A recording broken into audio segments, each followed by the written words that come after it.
और मीडिया की वजह से जो इख्लाफात बढ़े हैं, मैं इस चीज़ से बहुत एग्री करता हूँ जी।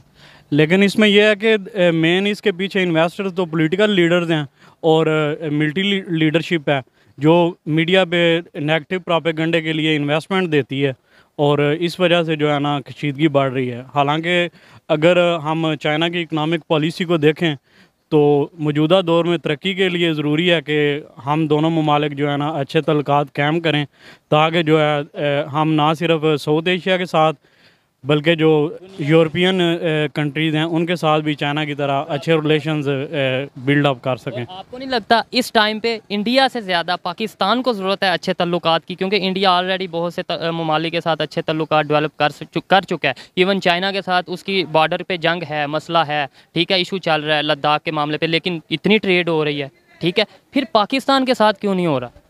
बिल्कुल जी, मैं समझता हूँ कि इंडिया से ज़्यादा पाकिस्तान को ज़रूरत है, क्योंकि इंडिया और बांग्लादेश के लिहाज से अगर देखा जाए तो पाकिस्तान जो है तरक्की पजीर मुल्क है और इसे ज़्यादा ज़रूरत है इक्वालिटी बेसिस पे अपने तल्लुकात को बेहतर करने की, ताकि यहाँ पे तिजारत को फ़रोग़ मिले और पाकिस्तान ना सिर्फ साउथ एशिया में बल्कि पूरी दुनिया में एक तरक्की याफ्ता मुल्क के तौर पे उभरे। तो पाकिस्तान से कौन लोग हैं, हमारे सियासतदान हैं, हमारे मजहबी लीडर हैं, या कोई और पावर्स हैं जो ऐसा नहीं चाहती? उसमें जी मेरे ख्याल में सबसे मेन रोल तो मिलिट्री लीडरशिप का है, क्योंकि उन्हें यह है कि अगर ये मामला हल हो जाएगा तो उनको जो बजट एलोकेट होता है या वो जो लग्जरियस लाइफ जो गुजार रहे हैं वो ठप हो जाएंगी तमाम चीज़ें। उसके बाद पॉलिटिकल लीडर्स हैं, उन्होंने वोट बैंक बनाने के लिए और अपनी जायदादें बनाने के लिए ये करना होता है। उसके बाद थर्ड नंबर पे आ जाते हैं रिलीजियस स्कॉलर्स, उन्होंने अपना इस्लाम और मज़हब की बुनियाद पे जो अपनी एक कारोबार चलाना होता है उस हवाले से। और सबसे एंड पे आ जाता है मीडिया आ जाता है, क्योंकि मीडिया के भी अपने गेंस हैं पॉलिटिकल लीडर से और मिलिट्री लीडरशिप से, उन्होंने मुख्तलिफ मफाद लेने होते हैं। अगर ये चारों लोग जो हैं वो पॉजिटिव रोल अदा करें तो मेरे ख्याल में बेहतरी आ सकती है और यही खिते और पाकिस्तान और इंडिया के लिए बेहतर है। बहुत अच्छी बात की है इन्होंने, ये जो इन्होंने कुछ पॉइंट्स बताए हैं इनसे मैं काफ़ी हद तक एग्री करता हूँ, और जो इन्होंने पॉइंट लास्ट में बताया मीडिया का, मैं उसे रखूँगा पहले नंबर पर, क्योंकि कोई भी प्रोपोगंडा है, कोई भी अगर फोर्स ये चाहती है कि प्रोपोगंडा किया जाए वो करवाती है मीडिया के थ्रू। नेगेटिविटी जितनी मीडिया के थ्रू फैलती है उतनी किसी और ज़रिए से नहीं फैलती। अस्सलाम वालेकुम। वालेकुम अस्सलाम वरहमतुल्लाहि वबरकातुहू। आपका नाम? हमज़ा। क्या करते हैं? मैं सर प्रॉपर्टी का काम करता हूँ। ज़बरदस्त। मेरा आज का टॉपिक ये है कि यूरोपियन कंट्रीज़ की अगर बात की जाए तो वो आपस में मिल के रहते हैं, बहुत से इख्तलाफात भी उनके रहे हैं, माजी में जंगें हुई हैं, आलमी जंगें आपस में हुई हैं, लेकिन आज वो मिल के रह रहे हैं। कोई बॉर्डर नहीं है, कोई ख़ास फोर्सेस नहीं है उनकी कि जो उन्हें मतलब बॉर्डर पे खड़े हों और दूसरों को सेपरेट करें एक दूसरे। पाकिस्तान और इंडिया क्यों नहीं मिल के रह सकते, क्या वजह है?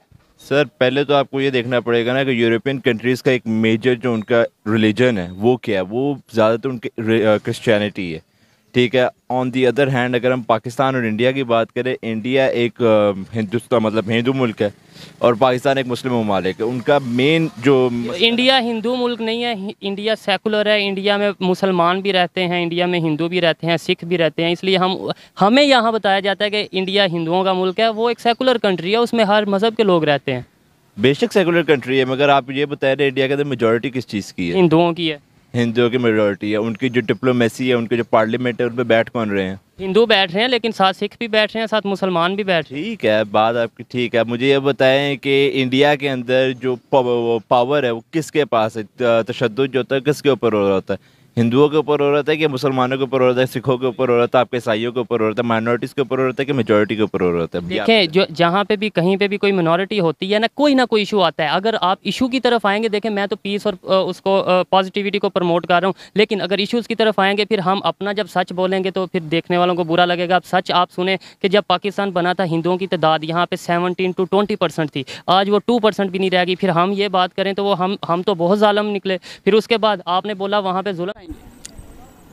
मैं समझता हूँ कि चाइना ने ये एक सरसरी बात की है कि हम सोच रहे हैं इस तरह, तो हम भी सोच रहे हैं कि हम अमेरिका से आगे निकल जाएंगे, हम इंडिया से आगे निकल जाएंगे, हम रशिया से आगे निकल जाएंगे। सोचने से कुछ नहीं होता, चीज़ें करनी पड़ती हैं या करके दिखानी पड़ती हैं। अगर चाइना सोच रहा है कि वो कश्मीर में जो मीटिंग हो रही है G20 समिट हो रहा है उसमें सोच रहा है कि नहीं जाए, इसका मतलब है कि वो जाना चाह रहा है। तो बेसिकली ये सोचना सूचना कुछ नहीं होता। आप यहाँ इस तरफ होते हैं या उस तरफ होते हैं, आप यहाँ मीटिंग में आना चाहते हैं या नहीं आना चाहते।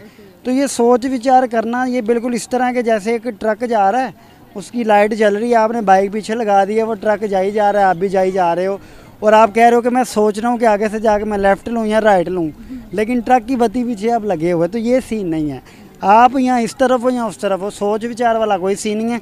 ये जो इंडिया का स्टेटमेंट है ना, चाइना का जो स्टेटमेंट है, ये एक सियासी बयान है, पॉलिटिकल स्टेटमेंट है, सिर्फ पाकिस्तान को एक थोड़ी सी हल्की सी खुशी देने के लिए कि देखो जी चाइना ने कह दिया, मैं सोच रहा हूँ कि मैं उसमें नहीं जाऊँगा और पाकिस्तानियों में एक खुशी की लहर दौड़ पड़ी है जी, चाइना हमारा दोस्त है, उसने इंडिया को ये कह दिया कि वो इस समिट में नहीं जाएगा। ये दोस्ती कुछ नहीं होती, हमेशा दोस्ती होती है बराबरी की बुनियाद पे, और बराबरी की बुनियाद हमारी चाइना के साथ नहीं बनती। हमें ये चीज़ समझनी चाहिए। उनका जो एरिया है चाइना के पास इतना बड़ा एरिया है कि हम उसके बनिस्बत बहुत कम एरिया में बैठे हुए हैं पाकिस्तान।